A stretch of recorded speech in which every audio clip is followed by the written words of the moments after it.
यदे तद विश्वरूपेण राजते गुरु राजते।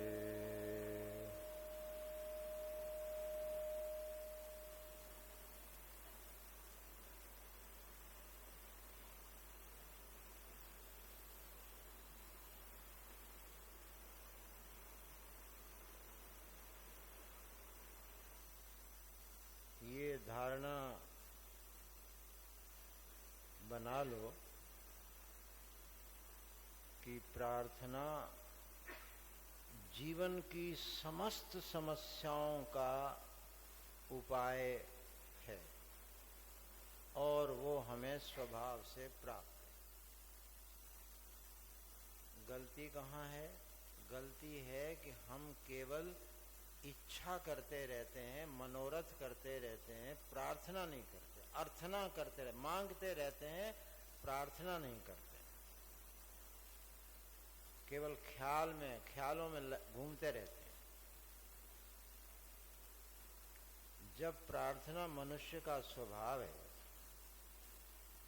और स्वभाव ही नहीं नित्य कर्म है। जैसे आपने सुना होगा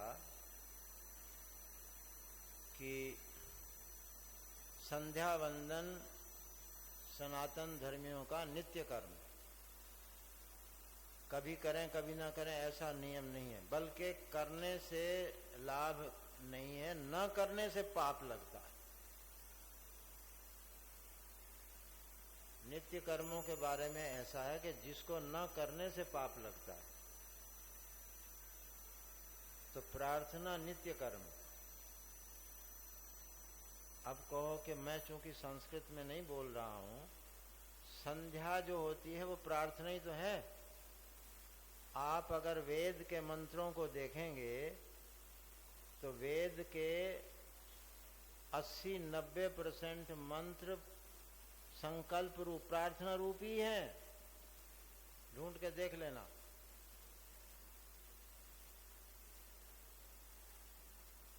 जितने ऋग्वेद के सूक्त हैं वो सब संकल्प हैं, प्रार्थना ही है। क्योंकि और कोई उपाय है नहीं। आप लोग और कोई उपाय करते हैं तो थोड़ा भ्रम है आपको। केवल आपको पता नहीं है, पूरे शास्त्रों का जो मैंने अध्ययन करके निचोड़ निकाला है वो सिर्फ 2 ही है जो मैंने निकाला है, चेतन और चिंतन, बस। अब ढूंढ लो सब जाके, अगर इसके अलावा कुछ निकाल के लाओ। चेतन माने परमात्मा, ईश्वर, भगवान जो तुम नाम रखो, और चिंतन माने उपासना, उनकी स्मरण, वैसा जीना, बस। और कुछ नहीं है, ढूंढ लेना। और उसके सिवा कुछ कर रहे हो तो वो बेकार जा रहा होगा। चेतन और चिंतन, तो चिंतन में प्रार्थना है।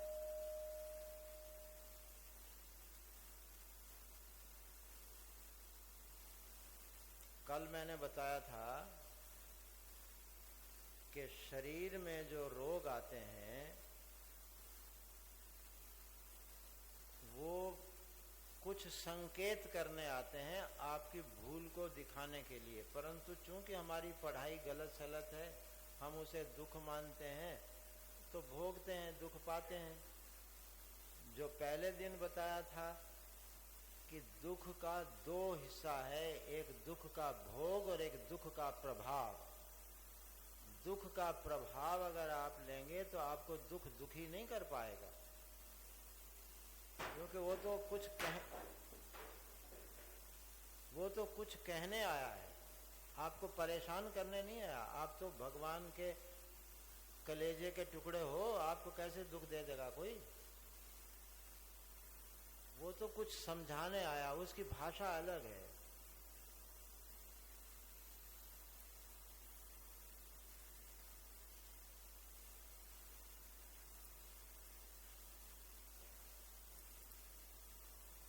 तो कल ये बताया कि जब शरीर को स्वस्थ रखना हो, निरोग रखना हो,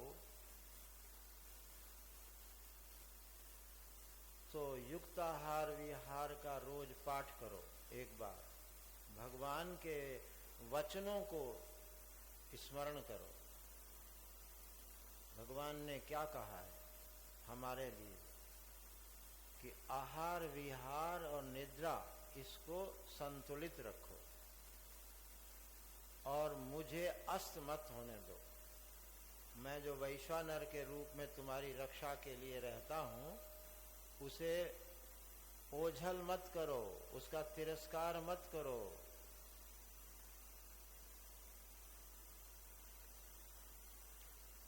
अब जिनकी गलत आदत पड़ी हुई है, भगवान का तिरस्कार करने की आदत पड़ी हुई है, बात तो बहुत बनाते हैं, भगवान भगवान राम राम करते रहेंगे, मगर भगवान का करेंगे अपमान। क्योंकि जब भगवान की बात, अच्छा तुम्हारे बच्चे तुम्हारी बात ना माने और तुम्हारा नाम लिए चले जाएं, तो हो जाएगा काम। ऐसे ही है, अब भगवान को भगवान सारा दिन चिल्लाते रहते हैं और भगवान की बात मानते नहीं। गीता में भगवान दो चीज की है, संसन और शासन। वेदों में बस दो ही चीज, सन और शासन। आई क्या है इसको बताना और क्या करना है इसे बताना, बस दो है कुछ बात। तो शासन में जो भगवान ने कहा है उसको मानो, तब हम मानेंगे कि आप भगवान को मानते हो, नहीं तो आप ना पक्के। भगवान की बात नहीं मानते तो किस बात के आस्तिक हैं आप। तो युक्ताहार विहार को मानो और मानो भगवान को। अच्छा मान लो आप ये कहते हैं हमें भूख बहुत लगती है, 3 घंटे बाद फिर खा लो। हमने ये तो नहीं कहा खाओ मत, हमने तो ये कहा कि भूख को जिंदा रखो बस। भूख मने होता है वैश्वानर भगवान, उसको अस्त मत होने दो।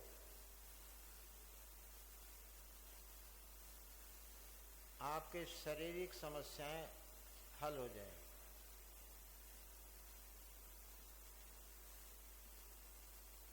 अब कोई पूछता है क्या खाएं, ये कहाँ लिखा है क्या खाएं? ये बताया है भूख को जिंदा रखो बस। तुम दाल पियो, चावल खाओ, रोटी खाओ, कुछ खाओ, पर भूख जिंदा रहनी चाहिए बस। हमारा तो इतने ही सूत्र मैंने जो पकड़ा है वो इतना ही बता दिया।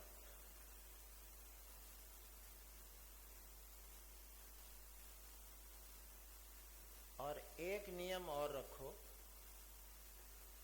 कि भोजन करने से, मुंह में कुछ डालने से पहले एक बार भगवान को याद कर लो बस। नहीं याद होता है तो ये प्रार्थना कल कराई थी, उसके पहले 4 वाक्य को याद कर लो। सब में तुम ही हो, सब कुछ तुम ही में है, तुम ही तुम हो, तुम ही परमानंद हो। तो अहंकार ढीला हुआ और जो तुम्हारी वासना तुम पे हावी हो रही है वो ढीली पड़ जाए। होगा सब परमात्मा से ही, तुम्हारी चालाकियों से या युक्तियों से नहीं होगा।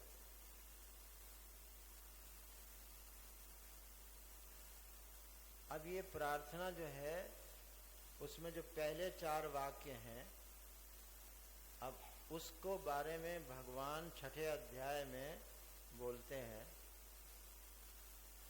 कि उससे आपका अंतःकरण शुद्ध हो जाएगा।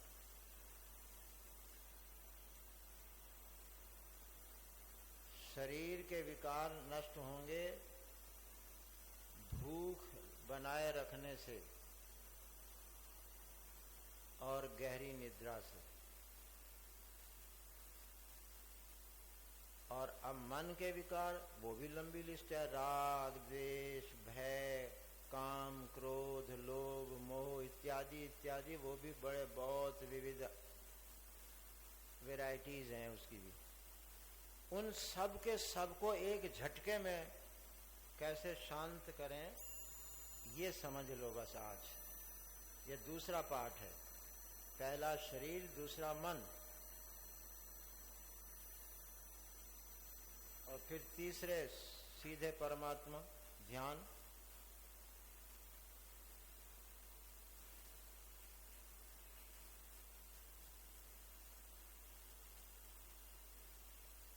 ईशावास्य उपनिषद में एक छठा मंत्र है और एक सातवां मंत्र। जो छठा और सातवां मंत्र कहता है ठीक वही का वही गीता के छठे अध्याय में है, 29वां 30वां श्लोक। ये चीजें जो मैं बता रहा हूं बहुत संक्षिप्ततम बता रहा हूं, इतना तो तुम्हें याद ही कर लेना चाहिए क्योंकि मैं विस्तार नहीं कर रहा हूं। अब ये 2 श्लोक याद कर लेना चाहिए। उसकी हिंदी मैंने प्रार्थना में कल दे दी। यो माम पश्यति सर्वत्र सर्वं च मयि पश्यति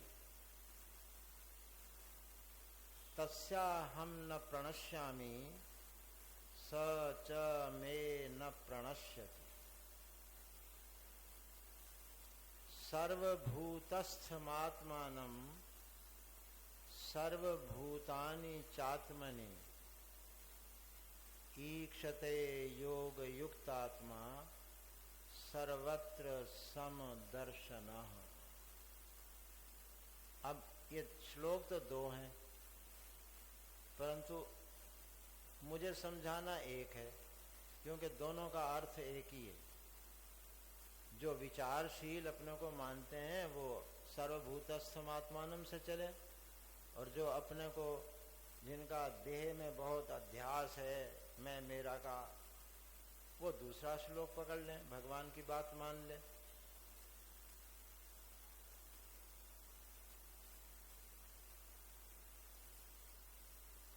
भगवान माने होता है आनंद, ये ध्यान रखना। कहीं एक अलग से कोई आदमी मत मान लेना कि एक भगवान है और वो सब जगत को चला रहा है ना। आनंद चला रहा है जगत को। जहाँ सुख होता है वहाँ लोग लगते हैं, जहाँ दुख होता है वहाँ से हट जाते हैं, कि कंट्रोल हो रहा है अपना आप ही। तो भगवान माने होता है आनंद, न सुख न दुख। भगवान माने होता है चेतन।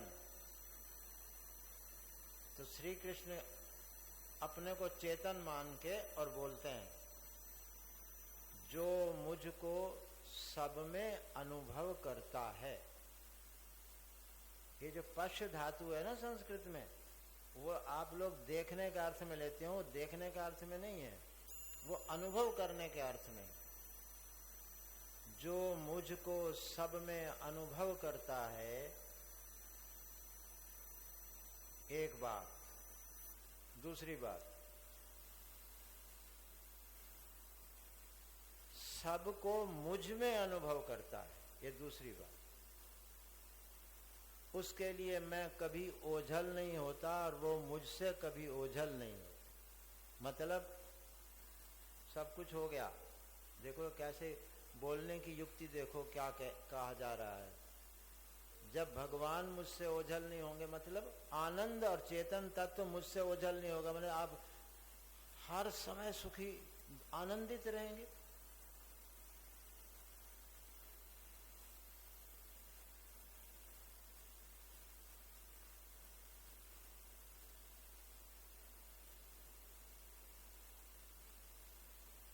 भागवत में, अब आप भक्ति का अर्थ आज सुन लीजिए। भागवत के बारे में आप लोग जिसे पता नहीं किस किस को भक्ति मानते हैं, परंतु शास्त्र की बात को आप काट नहीं सकते।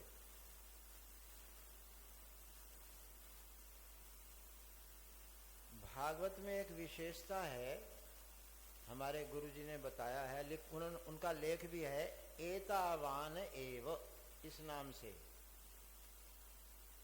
इस शब्द का अर्थ है बस इतना ही तात्पर्य है। आप इधर उधर ज्यादा हाथ पैर मत पीटो, ज्यादा अपनी अकल में लगा के अर्थ बदलो मत, बस इतना ही तात्पर्य। तुम्हारा असली स्वार्थ क्या है? प्रहलाद के प्रसंग में लास्ट में जब प्रहलाद का चरित्र दे दिया, उसके बाद में व्यास जी एक निष्कर्ष बताते हैं कि प्रहलाद का को समझ के तुमने क्या समझा। अगर ये वाली बात नहीं समझी तो तुमने गलत समझा। क्या बात? एतावानेव पुंसः स्वार्थः परः स्मृतः, बस इतना ही स्वार्थ है और इतना ही परमार्थ है। क्या?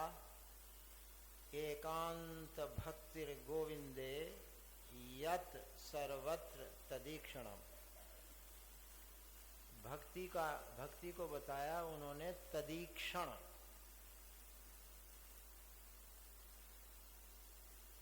अनन्य होनी चाहिए, एक के प्रति होनी चाहिए भावना। और वो भावना या भक्ति क्या है? सब जगह उसी को अनुभव करना, ये भक्ति। अब इसको याद कर लो, ये कभी काट नहीं पाओगे कोई भी। ये व्यास जी के वचन है। भक्ति माने तदीक्षण, तत् माने परमात्मा। आप गीता में एक श्लोक है ना, ओम तत्सत इति। तत् भी उसी का नाम है, सत भी उसी का नाम है, ओम भी उसी का नाम है। गीता में एक श्लोक है, ओम तत्सत इति निर्देशो ब्रह्मणा, ऐसा है ना श्लोक। तो तत् भी परमात्मा का नाम है, सत भी और ओम भी। तो यहाँ तत् माने परमात्मा। तुम्हारे प्राणों का जो शास्ता है, तुम्हारा जो असली जीवन है, वो है परमात्मा तत्। उसको सर्वत्र अनुभव करो, ये भक्ति है। और कितनी सरल है। न मंदिर में जाना, न पूजा पाठ करना, 24 घंटे भगवान का भाव।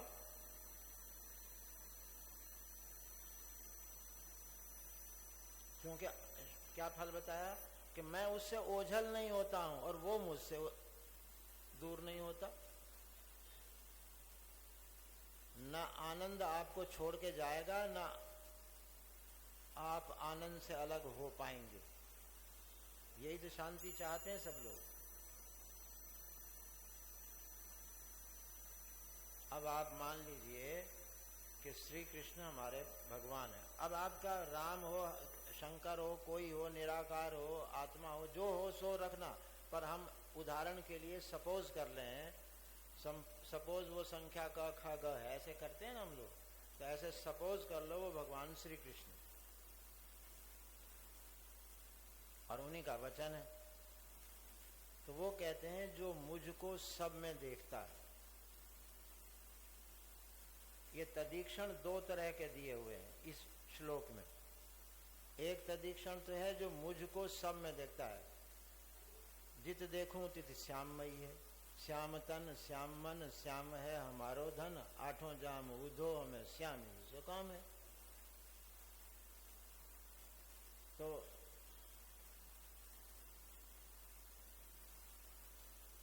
ये आपके इतना गजब का साधन है।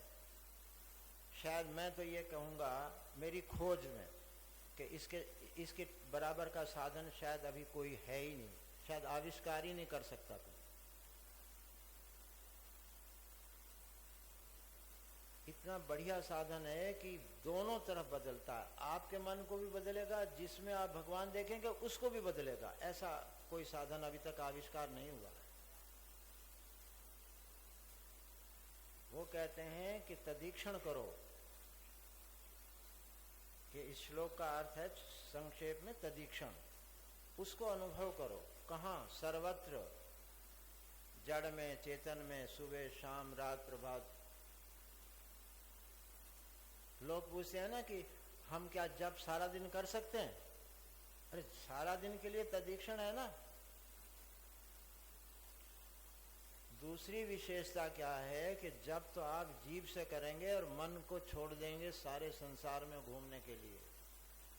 और तदीक्षण ऐसा है कि जो वो मन से ही होता है, आप कुछ कर ही नहीं सकते दूसरा। अब तीसरी विशेषता देखो, जब आप सब में कृष्ण का भाव करेंगे तो घटना क्या घटती है अभी करके देखना। तब ये मेरी बातें सुन लो और फिर इसको करके देख ले,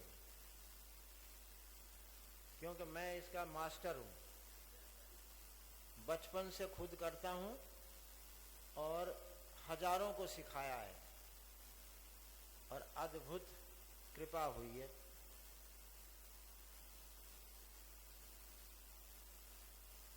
व्यवहार के लिए बता रहा हूं। ये इधर मन शुद्ध होगा, उधर व्यवहार भी शुद्ध हो जाएगा।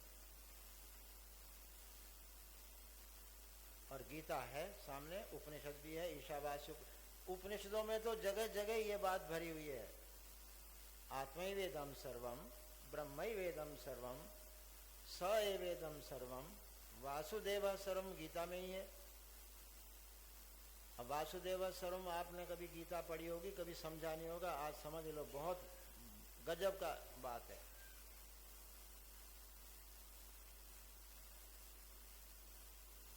पहले सपोज कर लो कि वो भगवान श्री कृष्ण है, बस। अब उनका एक छवि आप ले आओ जो आपको प्रिय हो। उसमें राधा जी नहीं होनी चाहिए, गाय वाय कुछ नहीं होना चाहिए। उस छवि को लाओ और अपनी आंख से 1.5 फुट दूर रखो उसको, अपने हाथ में रखो। और अगर बच्चों को 4 चीज देना चाहते हो, क्या क्या? पढ़ाई में लगन, भजन में लगन, स्मरण शक्ति, मेधा शक्ति और प्रतिभा। अगर बच्चों में ये होगी तभी पढ़ पाएंगे, क्योंकि सर याद ही तो करना होता है और तो कुछ होता नहीं है पढ़ाई में। और बच्चों को उपेक्षा करने के कारण जो वो लोग स्वतंत्र हो गए हैं, आज्ञा नहीं मानते, बात नहीं मानते, वो आपकी बात मानने लगे और सही रास्ते चलने लगे। उस क्रिया का नाम है त्राटक। अब क्या करें? हमें सर्वत्र भगवत दर्शन करना है, तो उसकी एक युक्ति बता रहे हैं, कैसे करें आखिर उसको। आप पहला तदीक्षण तो है साकार का, और दूसरा तदीक्षण है निराकार का। तो दोनों बता देता हूं, जिसको जैसा रुचे करो, पर करो जरूर। ये प्रमाद सहन नहीं होता, अध्यात्म में प्रमाद का कोई स्थान नहीं है। और मैं जो बता रहा हूं वो सब ऐसे बता रहा हूं जिसमें कुछ करने को नहीं है, केवल समझ करके वैसा भाव बनाने को है और कुछ करने को। इसीलिए जो कहते हैं हमें टाइम नहीं मिलता, उनकी शिकायत यहां नहीं चलने वाली।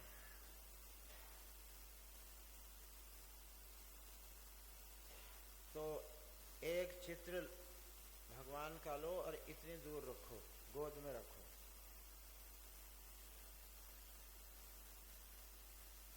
उनके केवल नेत्रों की तरफ देखते रहो, क्योंकि दृष्टि ही मुख्य है जीवन में, दृष्टि ही मुख्य है। तो दृष्टि का ही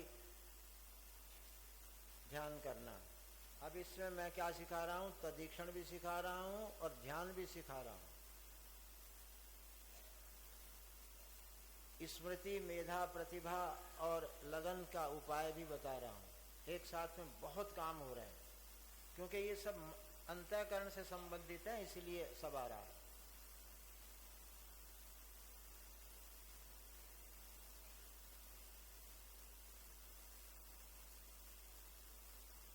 श्री कृष्ण के नेत्रों पर अपने नेत्र टिकाओ।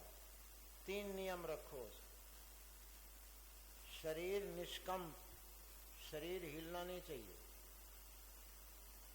क्योंकि हमें भगवान को जो चित्र है, उस भगवान को हमें अंदर लाना है। कैसे लाएं? उसका संस्कार हम अपने अंदर कैसे डालें, इसका मनोवैज्ञानिक उपाय बता रहा हूं। आंख से चेतनता का अनुभव होता है, चेहरे से सत्ता का अनुभव होता है, और मुस्कुराहट से आनंद का अनुभव होता है। तो भगवान सच्चिदानंद है, तो पहले उनके अस्तित्व को लाओ। तो भगवान सामने है, मौजूद है। अब चेतनता का कैसे ध्यान करें? भगवान की आंखों पर ध्यान दोगे तो चेतनता का पता लगेगा। जैसे मान लो तुम हमसे बात करो, तो बात करते समय आप मेरे सिर को नहीं देखेंगे, मेरे होठों को नहीं देखेंगे, मेरी आंखों को ही देखेंगे। करके देख लो, सब एक ही मनोविज्ञान है। आंख पर दृष्टि डाली जाती है और कहीं नहीं जाती, नाक वाक में नहीं जाती, तभी चेतनता का पता लगता है। तो इसलिए भगवान चेतन है, उनकी आंखों पर ध्यान दो। तो क्या करना है, कैमरे को बार बार बंद खोलो मत, शरीर को निष्कंप रखो, पहले एक बार सेट होके बैठ जाओ, हिलो मत। दूसरा है कि आंख के पलक मत झपको, और आंख को भी चलने मत दो। मान लो पलक नहीं झपक रहे हैं पर आंख के तारे को कभी इधर उधर घुमाते रहते हैं आदमी, वो भी नहीं। तभी भगवान का जो रूप है उसका फोटो हमारे संस्कार में आएगा, नहीं तो नहीं हो पाएगा। तदीक्षण के लिए ये जरूरी है, साकार तदीक्षण के लिए। निराकार के लिए तो इतना नहीं करना पड़ेगा। अब चूंकि तुम भी साकार हो, इसलिए साकार का से शुरू करो।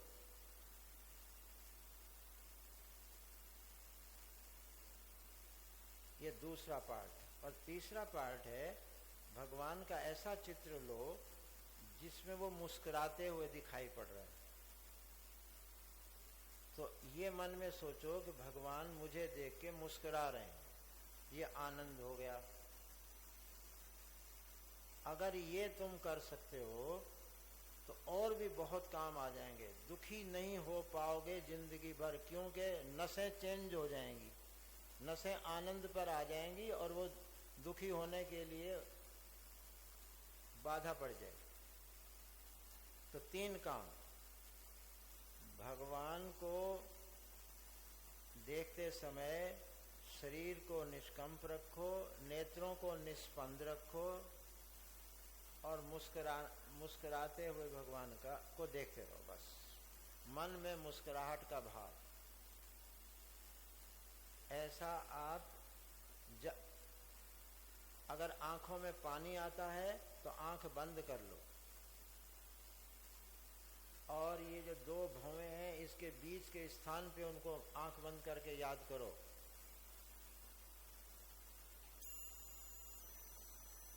इसका नाम है भगवान की धारणा करना। धारणा, ध्यान, समाधि, ऐसे 3 स्तर हैं।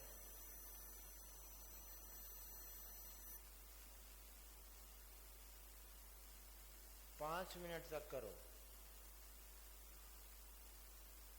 और अपना टेस्ट लेने के लिए जब आंख बंद करके यहाँ आपको दिखाई देने लग जाएं तो समझ लो भगवान हमारे हृदय में उनकी छवि आ गई। बस इतना 2-3 दिन करोगे, हो जाएगा। अब इस नाटक को छोड़ दो। अब एक पुस्तक ले लो, कोई भी, गीता की, रामायण की, कोई भी। सामने पेज है और तुम्हें देखना है वहां लिखा हुआ है या कोरा है, तुम्हें देखने हैं कृष्ण, क्योंकि वो अंदर आ चुके हैं। अब बाहर आप आराम से देख सकते हैं। अब वहां देखिए, सामने पेज पर देखना कृष्ण को, भावना कृष्ण की करनी है। ऐसे 1-2 दिन करो। जब ये अभ्यास हो जाए तो अब घर के जितने मेंबर हैं और शरीर के जितने अंग हैं, 24 अंग मान लेते हैं, उनमें भगवत भाव करो। सिर का ख्याल करो, फिर कृष्ण देखो। आँख का ख्याल करो, फिर कृष्ण देखो। कान का ख्याल करो, फिर कृष्ण देखो। ऐसे ऊपर से लेकर नीचे तक हर अंग में कृष्ण की भावना करते चलो।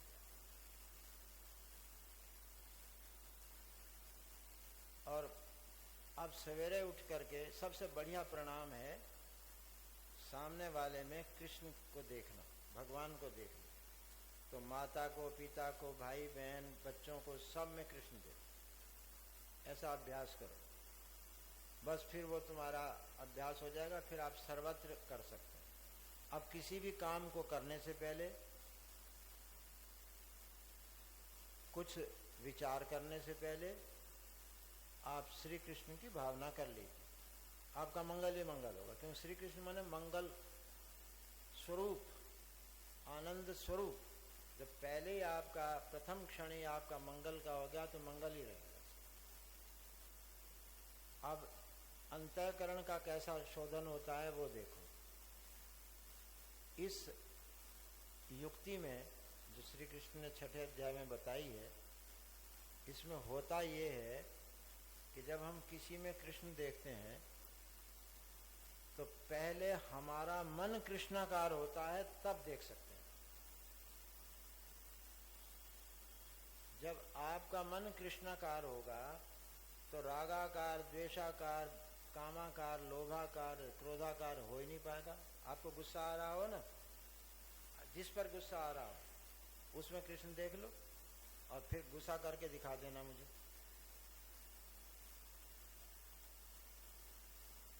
और उस समय अपने में अगर कृष्ण को देख लिया तो आपका गुस्सा गया। और अगर मान लो घर में दूसरा कोई हम पर गुस्सा कर रहा है तो जरा उसमें कृष्ण देख लो। उसको जैसे कि कोई गर्दन पकड़ लेता है ना, वो सूझना ही बंद हो जाएगा, उसको गुस्सा कर नहीं पाएगा। वो जो गलती सोच के हमें डांट रहा था वो भूल जाएगा।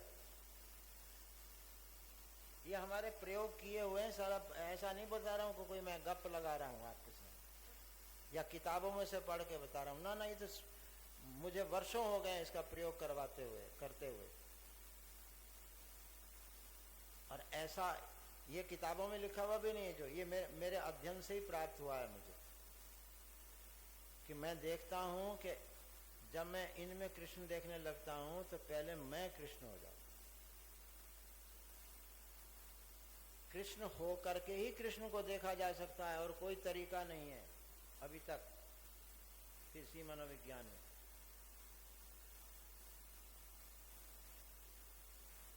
देवो भूत्वा देवम यजेत, ऐसा आता है शास्त्र में। देव हो करके ही देव की उपासना की जाती है।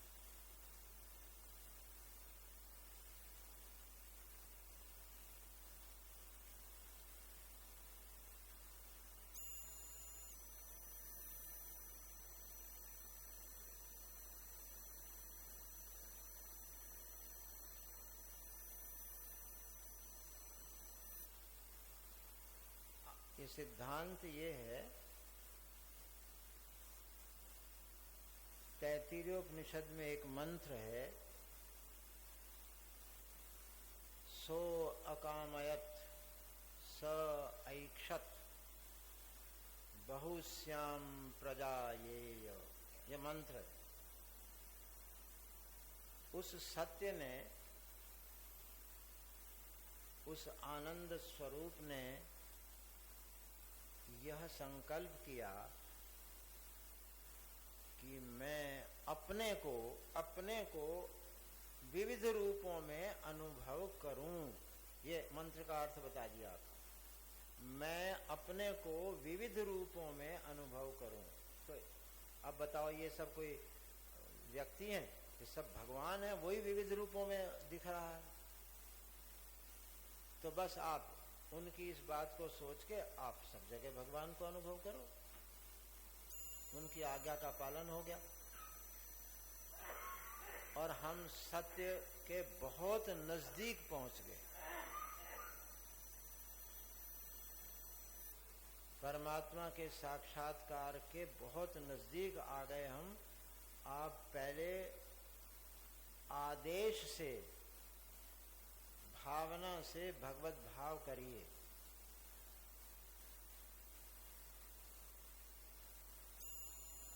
भागवत के 11 स्कंद में उद्धव को श्री कृष्ण कहते हैं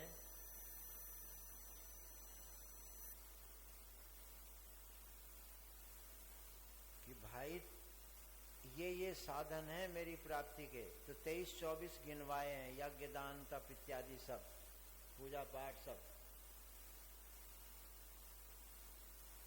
वो कहते हैं कि वो तो सारे एक तरफ। अगर तुम मेरी पसंद पूछते हो, भगवान कहते हैं तो तुम्हें बता दिया मैंने, अगर तुम मेरी पसंद पूछते हो कि मुझे क्या प्रिय है, मुझे क्या ठीक लगता है, तो वो यही कहते हैं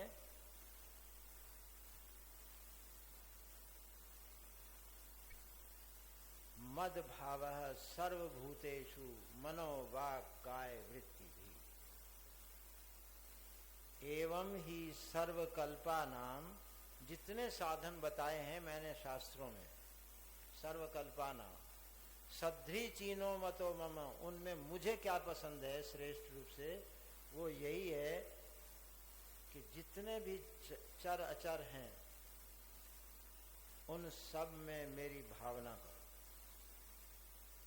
जब से बहुत ऊपर चले गए हम, जब की महिमा है ना, तो वो श्री कृष्ण ने यहाँ बहुत चुपचाप एक सीधी सी बात कह दी है कि जितने साधन मैंने शास्त्रों में बताए हैं, जप तप आदि, उन सब से मेरी पसंद का अगर कोई साधन है, जीने का कोई तरीका है, ये उद्धव को बता रहे हैं। कब? जब वो इस लोक को छोड़ के अब जा रहे हैं, उस समय। ये भागवत के 28वें अध्याय का श्लोक है, एकादश स्कंद में।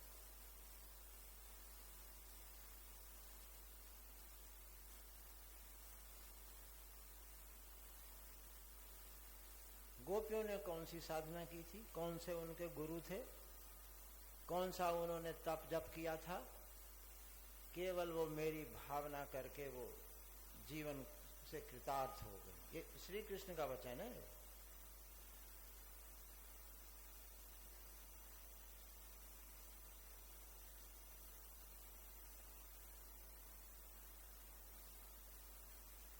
कितना सीधा, कितना सरल, कितना सत्यानुसारी बात बता रहे हैं।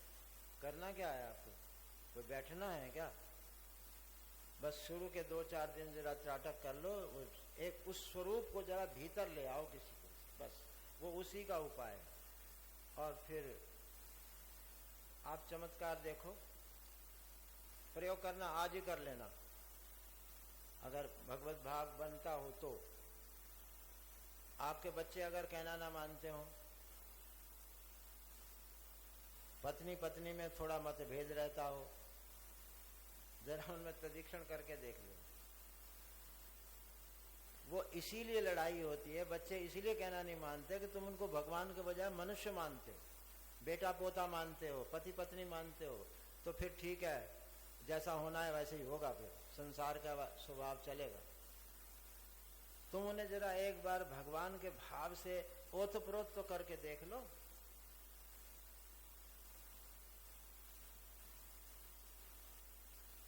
और इसका प्रयोग कहीं भी कर लेना, परंतु सिर्फ अपनी समझ को निर्विकल्प करने के लिए करना।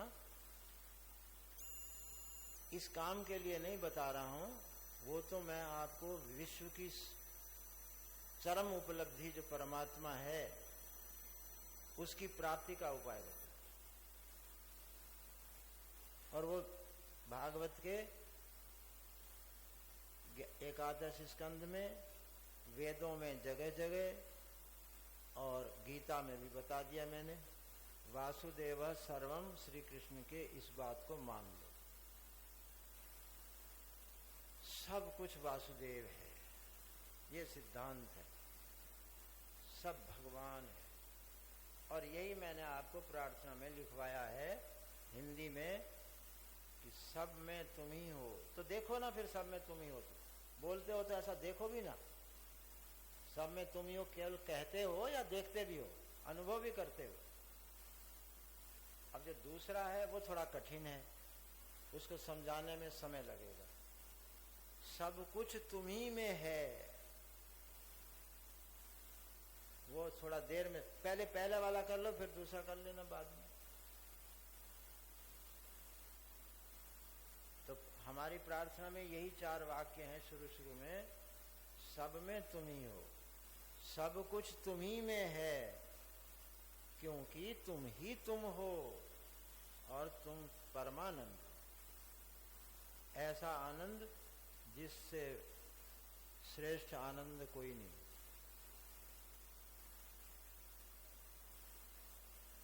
उसी को तुम चाहते हो, चाहते भी तुम उसी को है।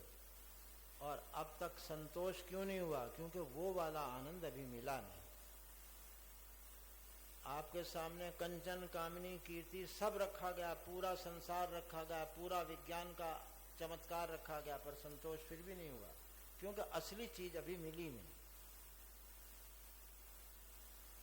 तो आपको ये प्रयोग करना है। अब देखो कितना सरल है। ये क्यों बताया जा रहा है? क्योंकि एक बीमारी है सब में, वो बीमारी है कि भगवान ने सबको स्वतंत्रता दे रखी है, इसीलिए कहना पड़ता है भाई ऐसा करो वैसा। तो क्यों कहना? गर्दन पकड़ के करवाओ ना उससे। हम नहीं करा सकते, हम आपको उपदेश दे सकते हैं, निर्देश कर सकते हैं। भगवान भी उपदेश कर रहे हैं कि भाई सब में भगवान देखो, क्योंकि वो भगवान है। तुम्हें पता नहीं है तो मान लो, ऐसे ही करो। पता है क्या प्रभाव होगा? वो सामने वाला ठीक हो जाएगा। इधर तुम्हारा अंतःकरण शुद्ध हो गया, भगवदाकार हो गया, भगवद रूप हो गया, और सामने वाले में भी सुधार चालू हो गया। अब इसके सकाम प्रयोग मैंने बहुत किए हैं, पर वो मैं सुनाऊंगा नहीं, क्योंकि तुम लोग वही उसी को पकड़ोगे और असली बात नहीं पकड़ोगे। मैंने उसको मुकदमे के केस में, लड़ाई झगड़े में, मार काट में, सब जगह प्रयोग करवा के देखा है, पर वो मैं सकाम है, वो आप लोग बस उसी को मान लोगे और करोगे नहीं, भगवान की भक्ति तो करोगे ही नहीं। इसीलिए उन दृष्टांतों को मैं नहीं सुनाऊंगा, पर बस इतना ही एक जनरल बता देता हूं कि कहीं भी प्रयोग करके देख लेना। ऐसा करो, चलो शरीर में तुम्हें रोग है कहीं, वहां प्रयोग करो। उस अंग में जो तुम्हारा आंख खराब है तो आंख में, कान खराब, अब थोड़ा थोड़ा सकाम बता रहा हूं, जहां भी है वहां श्री कृष्ण को अनुभव करो। मान लो तुम्हारे सिर में दर्द हो रहा है, तो बस तुम इस दर्द को दर्द मत मानो कि ये भगवान है, मैं भगवान देखो, इसमें सिर दर्द में भगवान देखो। अब पता क्या घटना घट गई? जो सिर के दर्द को महसूस कर रहा था वो तो हो गए कृष्ण। अब महसूस कैसे करेंगे सिर का दर्द? और सिर के दर्द को तुमने भावना की कि ये भगवान है, सिर के दर्द की भावना, उसका तो प्राण ही निकल गया दर्द के, अब तो गया समझो। तुमने दर्द तो उसे माना ही नहीं, तो वो ठहरेगा कैसे? और जब तुम उसको दर्द मानोगे तो फिर तुमने सत्य कर दिया ना उसको, अब वो रहेगा। अब थोड़ी देर गोली वोली खा के तब जाएगा, ऐसे नहीं जाने का वो जल्दी।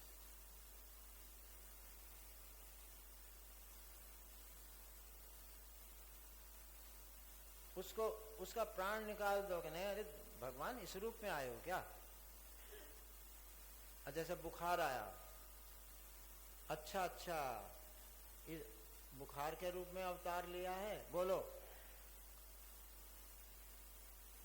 कौन सी एलोपैथी दवा खाओगे? किससे सेवा करूं तुम्हारी? किसी काढ़े कूड़े से सेवा करूं या थोड़ी देर में चले जाओगे?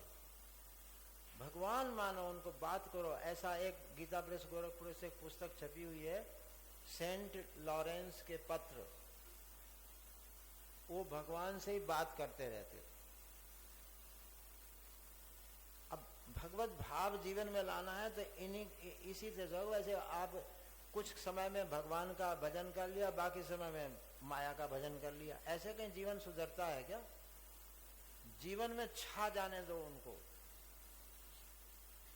तो मैंने तुम्हारे खाने पीने में, भूख प्यास में, सब में भगवान की स्थापना कर दी है।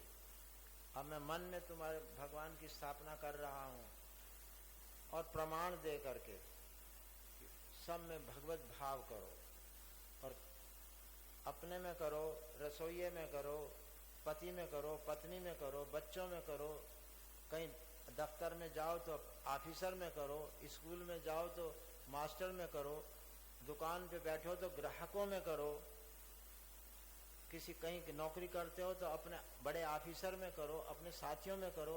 बताओ कितना घंटे लगेंगे आपको इसमें? सेकंडों का काम है। केवल नियत ठीक होनी चाहिए कि हमें करना है, बस, बाकी कुछ भी नहीं। अपने आप होने लगेगा, देखना। याद कर, अपने आप होगा नहीं, याद आएगी, फिर तुम्हारे पास स्वतंत्रता है कि तुम करो या ना करो। उस याद का तिरस्कार करो या याद के अनुसार कर लो।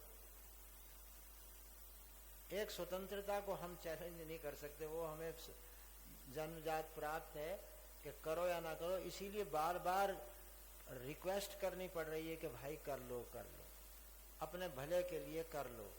इसमें मेरा भला है जो मैं बता रहा हूं, मेरा क्या भला है इसमें बताना?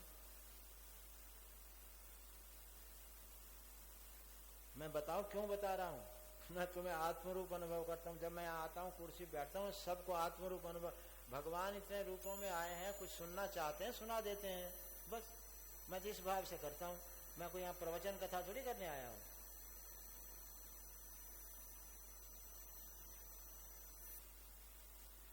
और दिल से चाहता हूं कि यहाँ एक भी आदमी ऐसा ना निकले जो आज से तदीक्षण करना शुरू ना करे, प्रार्थना करना शुरू ना करे, क्योंकि मैं कुछ ऐसी चीज बता ही नहीं रहा जो तुम्हारे में कठिन हो या तुम ना कर सकते हो या तुम्हारे लिए कुछ समझने लायक ना हो। रिक्वेस्ट तुम करते ही रहते हो, जरा ठीक से रिक्वेस्ट कर लो बस।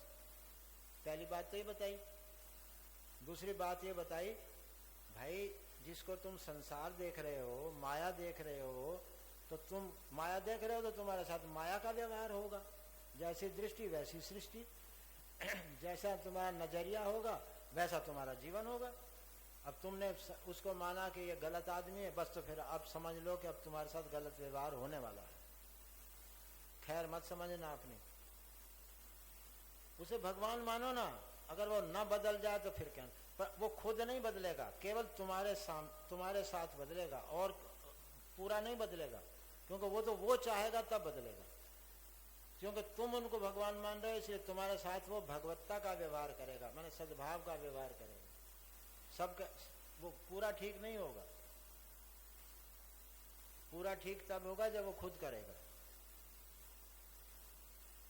और मैं तो बार बार कह रहा हूं, जाओ अपने मित्रों में, अपने घर वालों में इस भगवत भाव का प्रयोग करके देखो।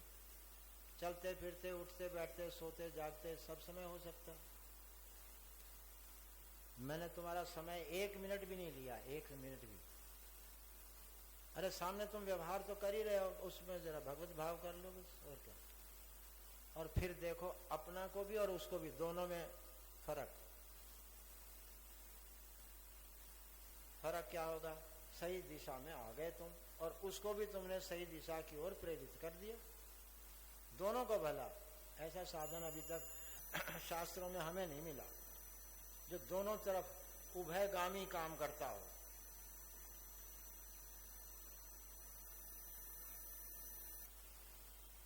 बच्चों में प्रयोग करके देखो आज ही। अगर वो तुम्हारी बात ना मान रहा हो तो तुम उन्हें भगवत भाव करो, देखो वो थोड़ी देर में चेंज हो जाए।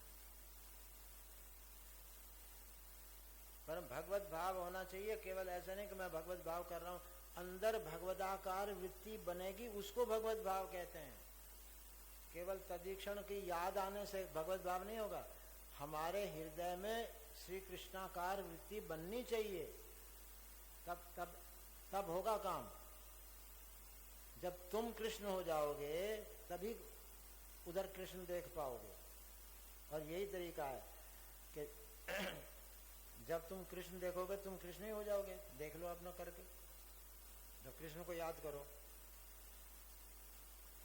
तुम ही कृष्ण हुए कि नहीं हुए?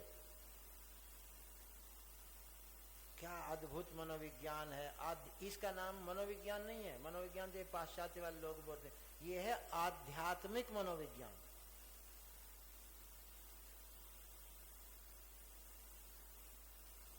अब इसमें दूसरा भी है, अब ये आधा है।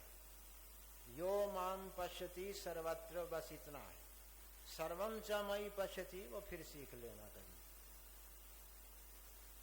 इतना कर लो तुम। अब तुम्हें मैंने 2 काम दिए हैं और वो तुम्हारे जीवन के हैं। मैं उस पर कुछ थोप नहीं रहा हूं, तुम्हें याद दिला रहा हूं कि तुम रोज तो मनोराज्य करते ही रहते हो, मनोरथ करते रहते हो, इच्छाएं करते रहते हो। जरा उस इच्छा को विधि पूर्वक कर लो। अर्थना मत करो, प्रार्थना करो, कल्पना मत करो, संकल्प करो। बस इतना कह रहा हूं। बस एक तो वो जीवन में अपना लो, स्वीकार कर लो, बस खत्म। और फिर देखो जीवन में क्या परिवर्तन होते हैं, उस पर भी निगाह रखना। कि क्या चेंजेज हो रहे हैं मन में, मस्तिष्क में, शरीर में, सब में चेंज मिलेंगे आपको। शुद्ध के चिंतन से ही अंतःकरण शुद्ध होता है। भगवान परम शुद्ध हैं। जब उसका आप चिंतन माने होता है, अच्छा चिंतन समझ लो, चिंतन भी शायद बहुत कम लोगों को आता है। चिंतन माने आप लोग चिंता करना समझते हो, नहीं ऐसा नहीं है। देखो एक उदाहरण देता हूं, तुम्हें पानी की लगी हो प्यास और बैठे हो यहाँ कथा में, और कथा होगी 1 घंटे में बंद, प्यास लगी है बहुत जोर की, तो क्या तुम प्यास प्यास जप करोगे या प्यास प्यास चिल्लाओगे? क्या करोगे? एक अंदर प्यास की वृत्ति बनी हुई है, अखंड प्यास लगी है, पानी चाहिए पानी चाहिए, और सुन भी रहे हो, पर वो एक अंदर प्यास की बात बनी हुई है, भावना बनी हुई है कि नहीं? उस भावना बनी हुई को चिंतन कहते। उसमें आकार प्रकार नहीं होता, एक महसूसियत होती है, वो लगातार चलती रहती है। जैसे मान लो, चलो ऐसे समझो, किसी को लघु शंका लगी है, अब लगी है, अब इस समय उठ नहीं पा रहे हैं, तो ख्याल बना रहेगा कि लघु शंका लगी, कथा बंद हो जाऊं, कथा बंद हो तो जाऊं, एक ख्याल बना रहता है ना, उसको चिंतन कहते हैं। और ये चिंतन मैं आपको सिखा रहा हूं, भगवान का चिंतन कैसे करना। बस आप उनमें भगवान देखिए। अब ये साकार का है, चिंतन आएगा निराकार में। भगवान के दोनों स्वरूप बताए हैं इस श्लोक में। मुझको सब में देखो। सब का अर्थ पता है क्या होता है? चर अचर। सांप में देख के देख लो, नहीं काटेगा।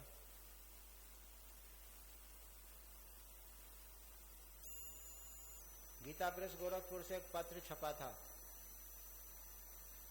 जब हिंदुस्तान पाकिस्तान को बांग्लादेश का झगड़ा चला था, तो मुसलमान एक घर में घुस गए। ये मुझे श्री चक्र जी ने बताया था, आपके उसमें छपा हुआ है पत्र, पत्रावली में। तो एक लड़की डर के मारे, मुसलमान उसके घर में घुसे कुल्हाड़ी लेके मारने के लिए, तो वो डर के मेज पड़ी थी हॉल में, उसी के नीचे बैठ गई डर के कारण, और कृष्ण को ध्यान करने लग गई। और तो उसने अपने सामने उसके माँ बाप भाई बहन को उन्होंने मुसलमानों ने काटा, पर वो दिखाई नहीं पड़ी।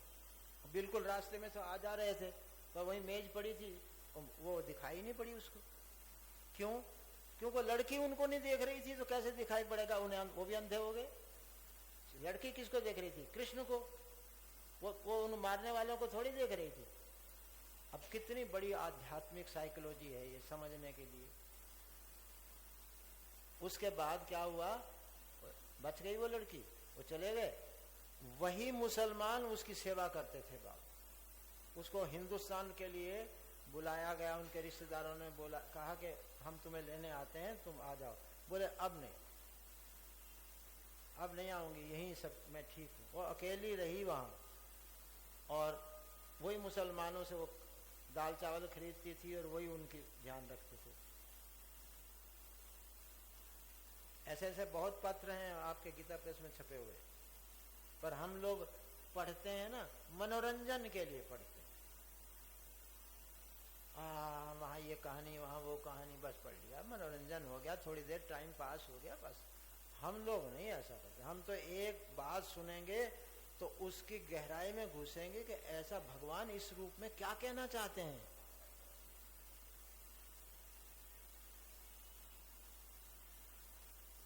तो अब ये बात आज हमसे सीख ली है, तो कृपा करके मान लो, क्योंकि तुम हमारे ही रूप हो।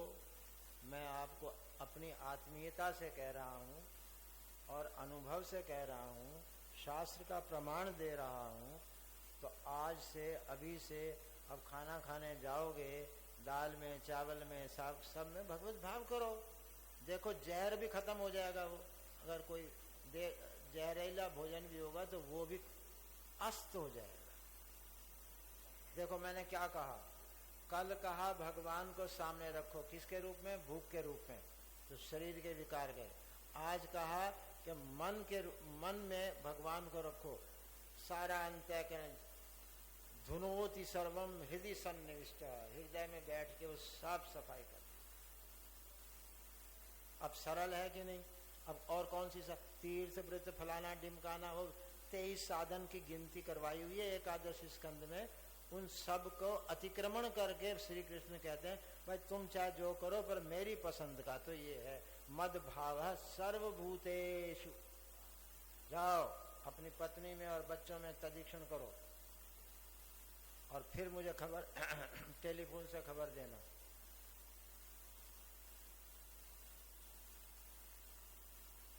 मैं इसका प्रयोग 50 वर्षों से कर रहा हूं, अनुभवी हूं और बहुत महात्माओं से सुनी है इसके बारे में।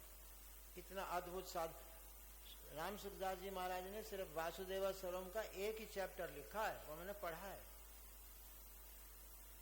पूरी पुस्तक का नाम वासुदेव सर्वम पर चैप्टर 1 में बताया हुआ है, बाकी और कुछ है। उसको पढ़ना, उस चैप्टर को जरूर पढ़ना। वासुदेव सर्वम, मैं वासुदेव सर्वम ही बता रहा हूं आज। उसको 6ठे अध्याय में जो माम पश्यति ईशावास्य उपनिषद में यस्मिन सर्वाणि भूतानि आत्मन्येवानुपश्यति सर्वभूतेषु चात्मानं ततो न विजुगुप्सते। ईशावास्य उपनिषद, सारे उपनिषदों में यही भरा हुआ है कि भाई ये परमात्मा है, क्यों इसको संसार मान के फंस रहे हो? ये परमात्मा है, इसे परमात्मा मानो तो मुक्त हो अभी, और परमात्मा नहीं मानोगे तो घूमो ढक के खाओ। स्वतंत्र हो ना, स्वतंत्रता बड़ी खतरनाक पड़ी हुई है हमारे हाथ में, वो हम कुछ भी करते हैं, इसीलिए उपदेश करने पड़ रहे हैं, क्योंकि एक स्वतंत्रता है तुम्हारे पास, करो ना करो अन्यथा करो। तो अब मेरा निवेदन है कि एक तो प्रार्थना अपने जीवन में ले आओ, वो तुम्हारा स्वभाव है, तुम किसी पे एहसान नहीं कर रहे हो, करते रहते हो, विधि पूर्वक करो। अब दूसरा है खाओ मगर भूख को बना रहने दो। तीसरा है जहां दृष्टि जाए भगवान का अनुभव करो। ये तदीक्षण है। मैंने इसमें से एक आविष्कार और किया है, अंतः तदीक्षण। वो क्या है? उसका अर्थ अपने राग द्वेष में भगवत भाव करो। आपका कोई ख्याल गलत आ रहा है, उसमें भगवान का भाव करो।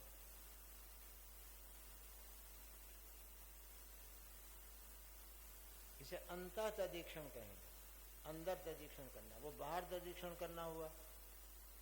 अब आपने सुना है तदीक्षण साधन कभी? और है भागवत में, बता रहा हूं, शब्द भी भागवत का है। क्यों इस पर क्यों नहीं उठाया गया? इन बातों को क्यों नहीं उठाया गया? जब श्लोक पर श्लोक है और शब्द भी वहीं का बता रहा हूं, विधि भी वहीं की बता रहा हूं। चित धारणाम धारयता कासा सिद्धि सुदुर्लभा। ऐसी कौन सी सफलता है जो तुम्हें न मिल सकती हो?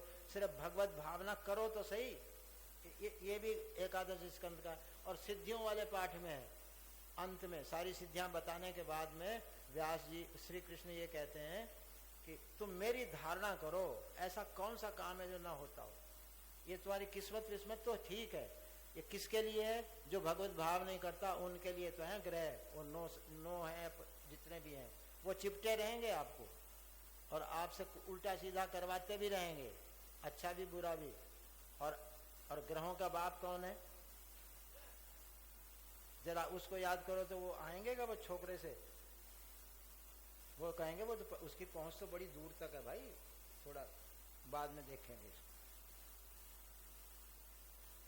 अब ये मैं अपनी ओर से नहीं बोल रहा हूं, कभी आप कहोगे एक महात्मा जी ऐसे आए थे और ये सब शास्त्र को ही प्रमाण दे रहा हूं, और मेरा चूंकि अनुभव है इसलिए बता रहा हूं। अब आप सुनो एक मधुर पद, और उसमें भगवत भाव करते रहो कि ये पद नहीं है, नहीं तो कभी स्वर में चले जाओगे, कभी अर्थ में चले जाओगे।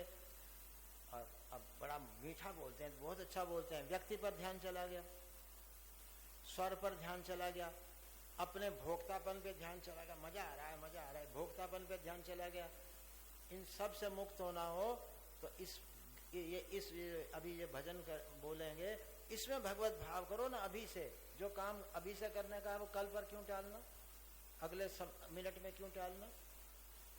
सुनो,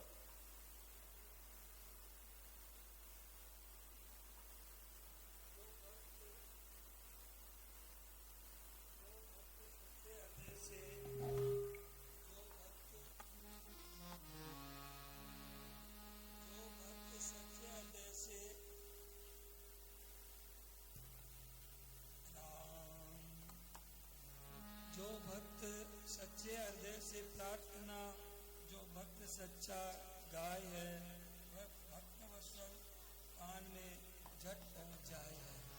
महाराज जी ने आज हमें गीता जी के श्लोकों से गीता जी के सिद्धांत, मूल सिद्धांत की बात कही, वासुदेव सर्वम। और गीता जी का सिद्धांत है सब कुछ भगवान ही है, ऐसा स्वीकार कर लेना सर्वश्रेष्ठ साधन है। गीता जी के कई श्लोक हमें महाराज जी ने बताए। हे प्यारे श्याम सुंदर, हे मनमोहन गिरधारी, हे प्यारे श्याम सुंदर, हे मनमोहन गिरधारी, ये कैसी अमृतवाणी तेरी गीता प्यारी प्यारी, ये कैसी अमृतवाणी। हे प्यारे श्याम सुंदर, हे मनमोहन गिरधारी, हे प्यारे श्याम सुंदर, हे मनमोहन गिरधारी, ये कैसी अमृतवाणी तेरी गीता प्यारी प्यारी। स्वार्थ में हम हो रहे अंधे, स्वार्थ में मोह पास के डारत फंदे, मोह पास के डारत फंदे। कर्म योग दर्शाया ये सर्वभूत हितकारी, कर्म योग दर्शाया ये सर्वभूत हितकारी, ये कैसी अमृतवाणी तेरी गीता प्यारी प्यारी, ये कैसी तेरी गीता प्यारी प्यारी। हे प्यारे श्याम सुंदर, हे मनमोहन गिरधारी, हे प्यारे श्याम सुंदर, हे मनमोहन गिरधारी, ये कैसी अमृतवाणी तेरी गीता प्यारी प्यारी।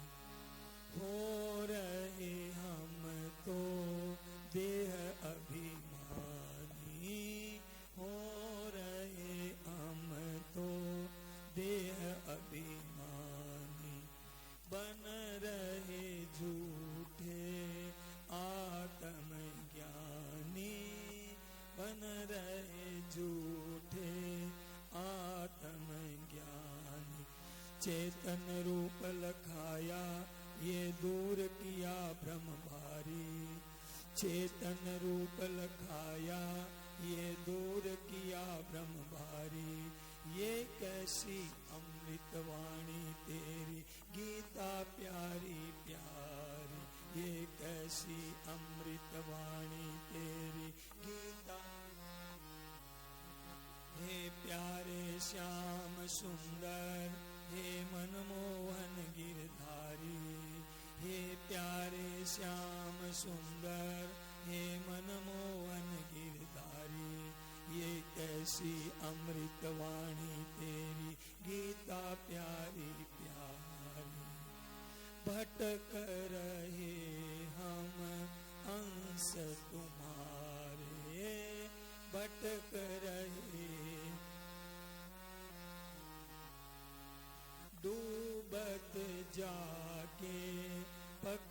सहारे, डूबत जाके पकड़ सहारे। पाई बड़ी विलक्षण ये शरणागति तुम्हारी, पाई बड़ी विलक्षण ये शरणागति तुम्हारी।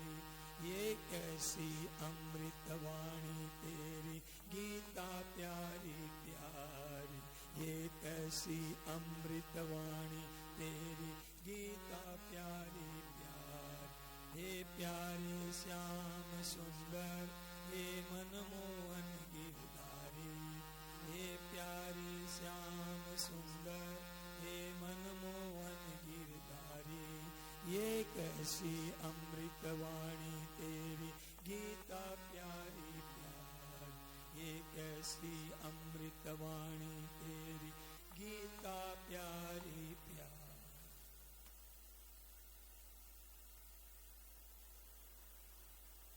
सर्वगत्वादनन्तस्य स एवाहमवस्थितः, मत्तः सर्वम् अहं सर्वं मयि सर्वं सनातने। ये जो श्लोक मैं बोल रहा हूँ ये विष्णु पुराण का है। ये प्रहलाद कह रहे हैं कि विष्णु माने होता है जो सर्वव्यापक है। जो सर्वव्यापक है ये सब विष्णु से ही हो रहा है, विष्णु में जीता है, विष्णु में ही लय हो रहा है। ये विष्णु के सिवाय कुछ नहीं। ये विष्णु पुराण का श्लोक है, यही आज बताया है। तो बस अब आप खाली हाथ नहीं जा रहे हो, कुछ न कुछ लेके जा रहे हो। स्वस्थ रहने का उपाय आपको पता लग गया, प्रयोग करो।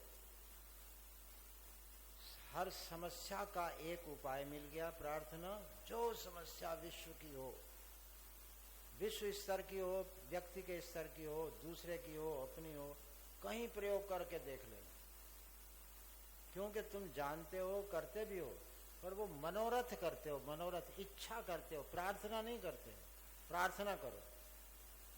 2 और तीसरा, मैं जित देखूं तित श्याममयी। बताओ क्या कठिन है? कठिन है अपने को समझाना।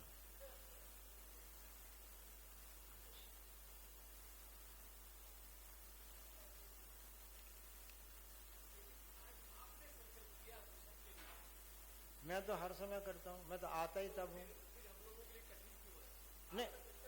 नहीं, ऐसा है कि वो जो स्वतंत्रता है ना, जिसके लिए मुझे कहना पड़ता है ऐसा करो, क्यों कहता हूँ मैं, वहाँ एक स्वतंत्रता है, उसको कोई ढक।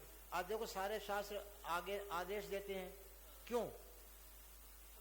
क्योंकि एक वहाँ स्वतंत्रता दी हुई है, उस वहाँ पर कोई पकड़ नहीं सकता। अब आप अपनी स्वतंत्रता को से स्वीकार करो कि ये सच है। बस आपने दूसरा कुछ स्वीकार कर रखा है, वो भी आपकी स्वतंत्रता थी। आपने स्वतंत्रता सरेंडर नहीं हो सकती। वो जो स्वतंत्र वस्तु है वो चेतन है, जड़ नहीं। हाँ, कहाँ हुए प्रपन्न? बाद में तो बेचारे ने 18वें अध्याय में यही कहा कि मैं समझाया तो कुछ नहीं हूँ, पर अब आपकी बात मान लेता हूँ बस। हाँ, वो समझ में फिर भी 18 अध्याय सुनने के बाद समझ में नहीं आई उसकी कुछ। स्मृति लब्धा है ना। हाँ, मुझे याद आ गई है कि मैं क्षत्रिय हूँ, अब आपकी बात मान के बाण उठा लेता हूँ। ये वो अकल वो आई नहीं सब, तभी तो उसको बाद में नरक में दिखाया गया। क्यों? जिसने जिसका दोस्त, जिसका रिश्तेदार कृष्ण हो, उसको नरक में क्यों दिखाया व्यास ने? ये बताओ। वो तो मुक्त हो गया जिसको कृष्ण प्राप्त हो गया, क्योंकि वही गलती थी। कृष्ण को उसने, उसके कृष्ण की बात नहीं मानी, उसने मजबूरी में उसने हाँ कर। अब देखो, अच्छा तब जो है क्यों नहीं कृष्ण याद आए किसी को? अगर आते तो वो कांड होता, द्रौपदी का चीरहरण होता। कृष्ण आते, पांसा पलट देते, ये जीत जाते, वो हार जाते दुर्योधन। पांसा पलट जाता। न दुर्योधन ने न पांचों पांडवों ने किसी ने कृष्ण को याद नहीं किया। ये भी मन में संकल्प कृष्ण का था कि महाभारत करानी होगी। नहीं, आप हमारी स्वतंत्रता पर फिर वो चला रहे हैं। फिर श्री अंतिम रिजल्ट जो हुआ, हाँ, कि भाई युद्ध हुआ, हाँ, सारे मारे गए, हाँ, 100 मारे गए, पांचों में से एक भी नहीं मरा। हाँ, तो ये भगवान की इच्छा नहीं मानेंगे क्या? हाँ, ये नहीं, वो उनका संकल्प था पांडवों का। उसकी उस संकल्प की पूर्ति में ईश्वर का हेल्प हुई। अब भी हम प्रार्थना करेंगे तो पूरी तो वो ही करेंगे ना, तो परंतु मुझे तो करनी पड़ेगी, मांगना तो पड़ेगा। मांगे बिना कैसे देगा वो? कृष्ण ने क्या कहा कि तुमने हमें याद क्यों नहीं किया? जब द्रौपदी का चीरहरण हो रहा था, तुमने किसी ने याद क्यों नहीं किया? जब द्रौपदी ने याद किया, मैं तो दरवाजे पे खड़ा था, सिर्फ एक आवाज लगा देते तो मैं फौरन आ जाता, पांसा ही पलट देता सारा। इसका मतलब जितने जीव है एक स्वतंत्र, हाथ में एक स्वतंत्रता जीव हुई, स्वतंत्रता जीव की है, तो उस स्वतंत्रता का उपयोग करना चाहिए कि वो हर समय प्रार्थना करे भगवान। वही निवेदन कर रहा हूँ, वही निवेदन कर रहा हूँ कि उसका उपयोग कर दो बस। अच्छा, हम पर दया करके ही कर दो, चलो।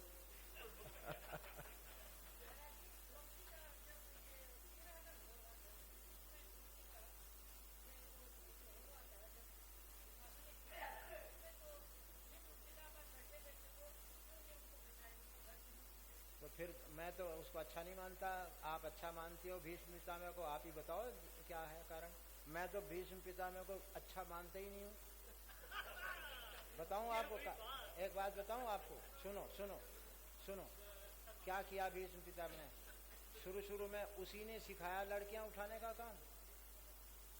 वो वहीं से शरारत तो वहीं से शुरू हुई। अंबिका ही तो उसको मरवाना चाहती थी भीष्म को। युद्ध महाभारत इसलिए तो हुआ है, अगर वो लड़कियां ना उठाता तो काम, ये सब गलतियां थोड़ी होती। अच्छा, फिर गांधारी को जबरदस्ती उठवा, वो शकुनी आ गया उसके बदले में, उसको मिटाने के लिए। आप महाभारत को क्या समझते हैं? महाभारत में और सब तो बहुत अच्छा है, महाभारत राग द्वेष की कथा है, उसको ज्यादा मत पढ़ना। उसको मारो, उसकी लड़की उठाओ, उसको ये करो, यही सब है उसमें। जो उपदेश वाला भाग है वो तो पढ़ो, वो तो हमारा काम का है। जैसे व्यवहार कैसे करना चाहिए, महाभारत का श्लोक गजब का है। आत्मना प्रतिकूलानी परेशान न समाचरित। जो आपको अपने लिए ठीक नहीं लगता वो दूसरे के लिए मत करो। व्यवहार का उत्कृष्ट सिद्धांत। परंतु वो जो महाभारत की कथा है वो राग द्वेष की कथा है। जैसे मुसलमान ये कहते हैं कि काफिरों को मार डालो और तुम्हें 72 हूरें मिलेंगी, ठीक? और हम क्या कहते हैं? लड़ो और स्वर्ग मिलेगा, मरोगे तो स्वर्ग मिलेगा, जियोगे तो पृथ्वी का भोग करोगे। यही तो श्लोक है गीता। तो फिर तो माने लड़ो किसके लिए? 5 गांव के लिए। क्या 5 गांव श्री कृष्ण के पास द्वारका में नहीं थे क्या? वहां दे देते उनको। आखिर तो उनकी बहन ब्याही हुई थी, अपनी बहन को 5 गांव नहीं कृष्ण नहीं दे सकते थे क्या? और क्या विराट अपनी लड़की को 5 गांव नहीं दे सकते थे क्या? द्रौपदी के लिए 5 गांव नहीं दे सकते थे क्या? उनके मांगने क्यों गए थे वहां? अरे जब 60-70 साल की आयु में महाभारत हुआ है, इतने साल जंगल में रहे तो और थोड़ा सा रह लेते, क्या परेशानी थी? आपको पता कितना बड़ा पाप हुआ है, कितनी विधवाएं हो गई, कितने बच्चे पितृ रहित हो गए। 15 साल कथा है उसमें, 15 साल बाद भी वो स्त्रियां रोती रोती जल में मर गई। जबकि व्यास जी ने उनको चमत्कार भी दिखाया कि उनके पतियों को बुला के दिखा दिया था, पर उनको शोक से दूर नहीं हुआ। आखिर वो पानी में कूद के मर गई। बड़ा गलत है। क्या विधवाओं पर, मासूम बच्चों पर युधिष्ठिर को राज्य करने में मजा आया होगा? ये राग देश की कथा है, इसको मत सुनना, ज्यादा मत सुनना। उसमें जो उपदेश है वो सुनो बस। जो कृष्ण को नहीं बुलाते ऐसे पांडव बताओ। अरे जुए के समय पहली बात तो है कि धर्मराज युधिष्ठिर और जुआ खेल रहे, ये कौन सा तरीका है जी? अच्छा, फिर जुआ खेला, द्रौपदी के पातिवृत्य ने उसको कंट्रोल कर लिया, शाप देने के डर से ही तो गांधारी ने कहा था बेटी बस, नहीं तो द्रौपदी शाप देने वाली थी। राज्य वापिस मिल गया, फिर दोबारा जुआ क्यों खेला? जब इतना बड़ा परिणाम देख लिया कि ये सब हो गया, फिर दोबारा जुआ क्यों खेला? ये अच्छा, जुए में भाइयों को रखा जाता है या पत्नी को रखा जाता है? ये कौन सा तरीका, कौन सी मानवता है? कौन सा संस्कृत का श्लोक है या कौन सी मानवता है? दिखाना जरा। ये सब राग द्वेष की कहानी है, इस पे रुचि मत लेना, इसमें आपको कुछ हाथ नहीं लगेगा। इतनी बड़ी बड़ी विद्याएं सीखी उन्होंने, इतने बड़े बड़े अस्त्रों को प्राप्त कर लिया, किसके लिए? मारकाट के लिए। बस किसी का भला तो कर देते। विश्व का एक बाण से वर्षा हो सकती थी, एक बाण से सोना आ सकता था, एक बाण से धरती में से पानी निकाल दिया अर्जुन ने। बड़ी बड़ी विद्याएं थी, पर उनका उपयोग कहाँ हुआ? भीष्म पितामह ने सारा तो भीष्म पितामह ने सीखा। आपको पता है दुर्योधन की पत्नी भानुमति, वो भी अपहरण करके लाई गई थी, सब जबरदस्ती की गई है यार। तो ये जो शिक्षा है कि जुआ खेलना और स्त्रियों का अपमान करना, और वो सामने बैठे इतनी बड़ी शक्ति थी भीष्म पितामह, वो 2 सेकंड में चुप, एक धमकी देते सब चुप हो जाते। और वहाँ अपनी बहुओं की साड़ी उतर रही है और वो बैठे हुए देख रहे हैं। द्रोणाचार्य क्या कर रहे थे? उसको भी वो भी मरने वाले नहीं थे, उनको भी वरदान था, वो खड़े हो जाते। कर्ण ने क्या किया? कर्ण ने तो उल्टा मजाक किया। उनकी वो शक्तियां हैं, परंतु काम किस आ रही हैं ये तो देखो ना। आपको हाथ क्या लग रहा है? आप चुपचाप भागवत महाभारत सुनेंगे तो आपके अंदर वही संस्कार पड़ जाएंगे चुपचाप, जो उसके अंतर्निहित हैं। अच्छा, जो भी मरेगा वो स्वर्ग जाएगा, बताओ अब कैसे गले कैसे उतारे इसको? जो युद्ध में मरेगा वो स्वर्ग जाएगा। अच्छा, आपको एक और बात का पता है? गुलाम प्रथा थी उस समय, ये सब जितने थे युद्ध करने वाले और जो नौकर चाकर, भीष्म ऐसा पता कैसे लगा? भीष्म पितामह जब अंतिम दिन युद्ध करने गए तो अपने जो सेवक थे उनको अपना माला वाला दे के और उन्हें विदा किया। क्या मतलब है उसका? वो सब खरीदे हुए थे, गुलाम प्रथा थी। अब ये सब चीजें कैसे समझ में नहीं आ सकती? समझने का तरीका क्या है? आत्मवत् गीता का है, आत्मौपम्येन सर्वत्र। दूसरों के साथ वैसा व्यवहार, आत्मा की उपमा लेकर के जैसा हम उनसे चाहते हैं वैसा उनसे व्यवहार करो। ये कसौटी है आपको किसी भी चीज की है। हाँ बिल्कुल, मैंने पहले कह दिया, 3 बार कह चुका हूँ ये बात, सावधान रहने कि जो उपदेश भाग है वो ले लो, और बाकी जो ये सब राग द्वेष की कहानियां हैं इस पर ध्यान मत देना। मैंने ये तो 3 बार कहा, क्योंकि यही गलती करते हैं, सुनने में गलती यही होती। मैं आपको उदाहरण के लिए सुनाया ना, इतना बढ़िया श्लोक है, आत्मनः प्रतिकूल। अच्छा देखो भूख पर, देखो भूख पर महाभारत में क्या लिखा है?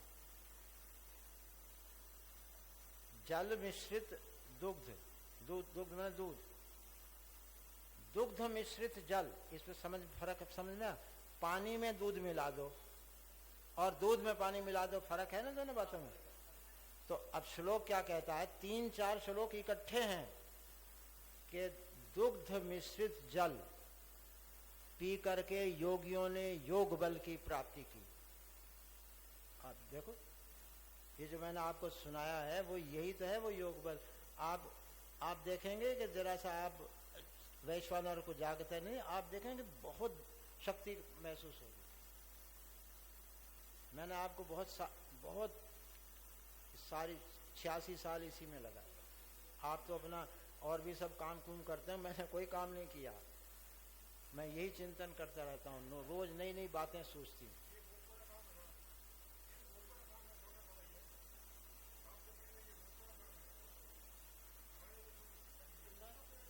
कौन कौन सुनता है महाराज? स्वतंत्रता एक ऐसी पड़ी हुई है, उसको मैं कोई सुनता नहीं है। मैं तो रिक्वेस्ट कर रहा हूँ कि भाई आज से अपने स्वभाव को प्रकट करने दो। तुम्हारा स्वभाव है प्रार्थना करना, करो।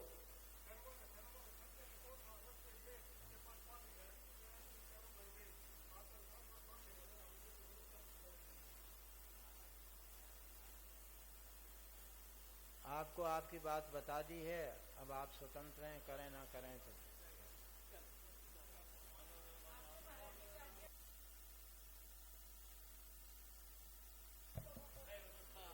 मेरा तो रोम रोम चाहता है कि जितने यहाँ बैठे थे ये सब के सब, और जो कोई आवाज भी सुन रहे हो, वो सब आज भगवान की इस शरणागति में आ जाए।